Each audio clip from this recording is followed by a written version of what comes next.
Hello friends, welcome back to our channel. Israel, Iran దేశాల మధ్య కాల్పుల విరమణ ఒప్పందం కుదిరిన సంగతి తెలిసిందే. ఈ ఒప్పందం కుదిరిన కొన్ని గంటల్లోనే రెండు దేశాలు మళ్లీ కయ్యానికి కాలుదువ్వాయి. దీంతో పశ్చిమాసియాలో మళ్లీ ఉద్రిక్తతలు చోటు చేసుకుంటున్నాయి. కాల్పుల విరమణ ఒప్పందాన్ని ఇరాన్ ఉల్లంఘించిందని, దానికి గట్టిగా బుద్ధి చెబుతామని ఇజ్రాయెల్ హెచ్చరికలు పంపించింది. దీనికి ఇరాన్ కూడా ధీటుగానే బదులిచ్చింది. ఇజ్రాయెల్ తమపై తప్పుడు ఆరోపణలు చేస్తోందని, కయ్యానికి వస్తే తగిన మూల్యం చెల్లించక తప్పదని హెచ్చరించింది. అమెరికా అధ్యక్షుడు ట్రంప్ రెండు దేశాల మధ్య సంధి కుదుర్చేందుకు ప్రయత్నిస్తున్నారు. అయితే భారత్ మాత్రం ఈ వార్ మీద మౌనంగానే ఉంది. తాజాగా పశ్చిమాసియాలో ఘర్షణల పరిష్కారం దిశగా తమ వంతు కృషి చేసేందుకు సిద్ధమేనని భారత్ ప్రకటించింది. అయితే ఎక్కువగా మౌనాన్ని ఆశ్రయించింది భారత్.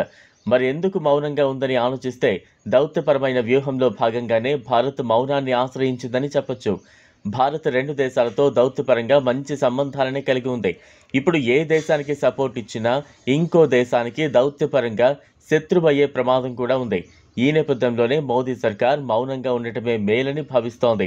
భారత్ ఈ రెండు దేశాల మధ్య వార్ విషయంలో కలుగు చేసుకుంటే దాదాపు 57,488 కోట్ల వాణిజ్యం ప్రమాదంలో పడే అవకాశము ఉంది.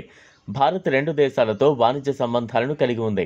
ఇరాన్తో $1.68 బిలియన్ వాణిజ్యం కలిగి ఉండగా, ప్రస్తుతం భారతదేశానికి ఇంధన అవసరాలు చాలా ముఖ్యం. పైగా ఆగ్నేయ ఇరాన్లోని చాబహార్ పోర్ట్లో భారత్ భారీగా పెట్టుబడులు పెట్టింది. అలాగే భారత్ నుంచి ఇరాన్ బాస్మతి బియ్యాన్ని భారీ స్థాయిలో దిగుమతి చేసుకుంటోంది. ఇప్పుడు భారత్ రెండు దేశాల మధ్య యుద్ధంలో తల దూర్చితే ఈ వాణిజ్యం ప్రమాదంలో పడే అవకాశమే ఉంటుంది.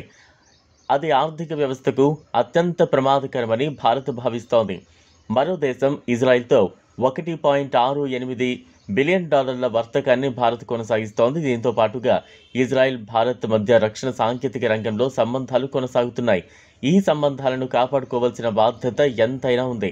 అధునాతన రక్షణ పరికరాలు, సాంకేతికతను భారతదేశానికి ఇజ్రాయెల్ అందిస్తోంది. ఇరాన్కు మద్దతుగా నిలిస్తే ఇజ్రాయెల్ ఈ సంబంధాలను వ్యతిరేకించే ప్రమాదమూ ఉంది. అందువల్ల భారత్ మౌనంగా ఉందనేది నిపుణుల అభిప్రాయం. ప్రధానమైనది, భారత్ కూడా ఈ జలసంధి నుండి ఎక్కువ భాగం చమురును దిగుమతి చేసుకుంటోంది. భారత్, ఇజ్రాయెల్, ఇరాన్ దేశాల మధ్య యుద్ధంలో కలుగు చేసుకుంటే చమురు వాణిజ్యంపై తీవ్ర ప్రభావం పడే అవకాశాలే ఉన్నాయి. భారతదేశ ఆర్థిక వ్యవస్థ తీవ్రంగా ప్రభావితమై పెట్రోల్, డీజిల్ ధరలు విపరీతంగా పెరిగే ప్రమాదమూ ఉంది.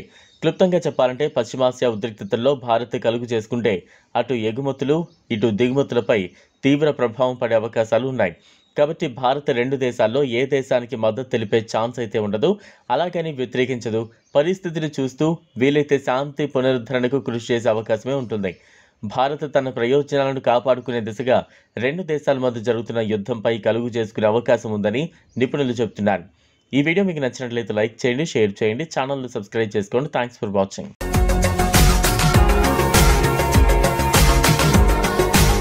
మరిన్ని అప్డేట్స్ కోసం మా ఛానల్ని సబ్స్క్రైబ్ చేయండి.